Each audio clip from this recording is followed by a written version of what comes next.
ఇయాల రేపు పెళ్లి చేసుకుందామంటే ఆడపిల్లలు దొరుకుతలేరు. రాక రాక ఏదైనా సంబంధం వస్తే పిల్లోళ్ళు పెట్టే షరతులిని పిల్లగాని తల్లిదండ్రులకు సుక్కలవు పడుతున్నాయి. అందుకే పెళ్లి గాని ప్రసాదులు వెరిగిపోతున్నారు. అయితే లక్కుంటే మాత్రము పిల్లగాని దశ తిరిగిపోతుంది. లక్షణమైన భార్యతో పాటు బంగారం అసొంటి అత్తమామలు కూడా దొరుకుతారు. అగో అక్కడగా కొత్త అల్లుని చూస్తే మీకే సమజైతది. గేట్ కాడ నుంచి ఇంటి గడప దాకా పూలతోనే డెకరేషన్ చేసి అల్లునికి వెల్కమ్ చెప్పిల్లు. లోపటికి వచ్చేటప్పుడు అడుగుకొక గిఫ్ట్ ఆయన చేతిలో పెట్టిల్లు.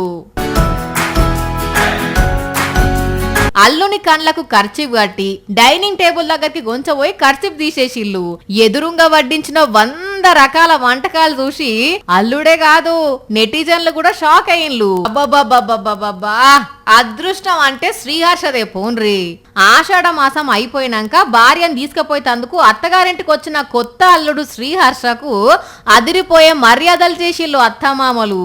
అనకాపల్లి జిల్లా నరసింపట్నంలో కొత్త అల్లునికి జరిగిన ఈ మర్యాద బాపతు వీడియో ఇప్పుడు సోషల్ మీడియాలో ఫుల్ గా వైరల్ అవుతున్నది. మామూలుగా కొత్త అల్లుడు అత్తగారింటికి వస్తే ఎవరి లెవెల్ కి తగ్గట్టు వాళ్ళు మర్యాదలు చేస్తారు. వీళ్ళు మాత్రం పాన్ ఇండియా సినిమా లెవెల్ ఏర్పాటు చేసి న్యూస్ లకే ఎక్కిళ్ళు. ఈ రోజులల్లా అసోంటి అత్తమామలు దొరకడు అంటే ఉత్తముచ్చట కాదుల్లా.